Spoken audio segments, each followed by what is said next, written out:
Did you know if you're a farmer, you can get your low tunnels paid for by the NRCS? Through a recently launched government program, farmers can get between $4 and $5 per square foot in reimbursement towards a Quick Hoops low tunnel system. That's free money to help increase production on your farm. Learn more about Quick Hoops and the NRCS program at shop.moderngrower.co or using the link below. Is there a different mental feeling just knowing that a big chunk of what you take to the market, like it's already sold? And now you can focus on just selling the rest. And in that way, I guess it kind of makes it easier too. Like if you know, okay, well, spinach sold really well. I don't have as much, but I'm long a bunch of tomatoes. Okay, I can really focus on pushing tomatoes instead of having to push spinach and tomatoes because most of the spinach is already sold. Yeah. Yeah, you can definitely, those sorts of things, and it gives you a bit more room on the market table. If some things are sold out, you can just say, okay, well, we'll put 2 boxes of tomatoes up because I don't have any spinach. Before, you'd have to have, at least at the beginning of the market, you'd have to have all that out there until the spinach out there as well, until it was the spinach sold. So definitely, there's a little bit of that you can, those kind of factors that you can, variables that you can play with a little bit. And yeah, it does, feel secure. I mean, I think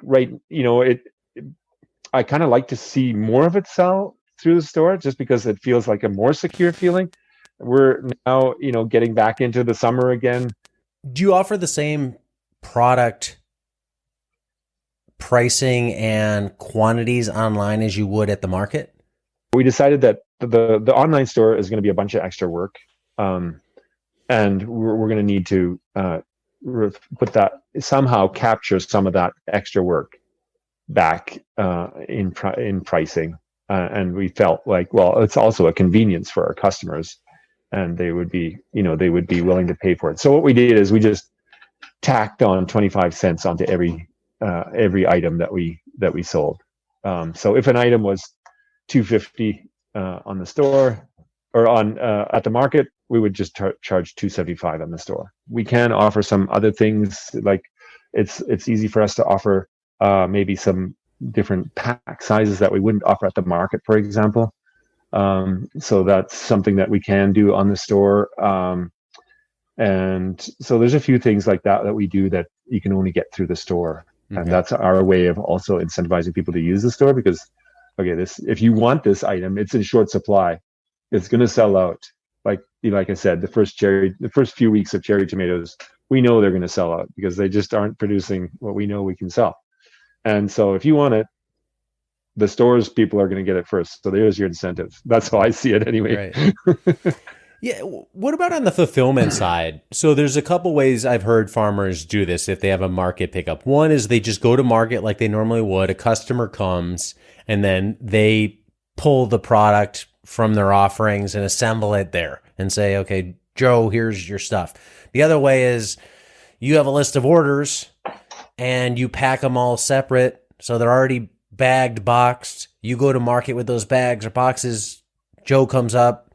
Here's Joe's box. It's already done. Boom, take it. You're on your way. What do you guys do and how do you like it? Yeah, so we do the latter. And you certainly can do it the way you first described. If it's mostly market and you get half a dozen orders, you could put them. And I actually thought about that. Yeah, we could hire someone to help us pack these orders at the market, and just pack them before the customers come. Like just as we're setting up, we could have someone for an hour and they could pack a couple dozen orders. But we were getting, at least when we first started, we were getting 200-300 orders twice a week.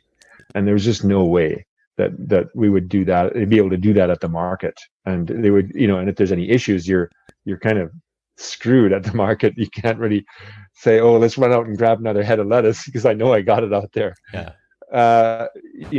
So we realized pretty quickly we need to pack the orders before we went to the market or to the delivery point. And so yeah, we basically take all our produce, set it up as if it was a market. So it's an extra step of work again, right? because you're basically doing the work that a customer would do in doing all this packing. So normally a customer comes to your market table, they have their own list. They haven't had to kind of send it to me. We haven't had to print it out and interpret it. They just come and they say, okay, I'm going to get one of these, one of these, one of these, and these. And I get to the cash out table and it turns out to be $20. I hand them $20 and I'm gone. But now we're doing a bunch of that work. We're receiving their order in print form, and then we're having to go through and do all their selections for them and put it in a box and get it ready. And that's why we wanted that extra 25 cents per item, because that would work out on a 10-item box. It would give us about $2.50, and we figured that we should be able to pack the order and maintain the store for that. So that's what we do. We basically we set up our same market tables actually inside our packing shed, lay out all the produce in alphabetical order because that's how we're packing it. And then we got these printed orders. Everyone's order is printed, 200 or 300 of them. And we just start walking around with our shopping baskets, the same shopping baskets we use at the market. Actually, and our staff is just spending time packing all these orders and putting them into our boxes that people can then pick up. It's a bunch of work, but that's why we need the extra money. Hello, growers. Looking to turn your homestead into a profitable business? Or are you a farmer looking to boost your sales?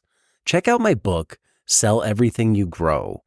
This book is the ultimate guide to choosing the right farm business model that fits your farm, time, and location. Discover which model has the highest profit margins and why diversification is so important. Whether you're selling apples, vegetables, or microgreens, Sell Everything You Grow will help you find your first market or expand into new ones. Get Sell Everything You Grow on Amazon and start selling more today.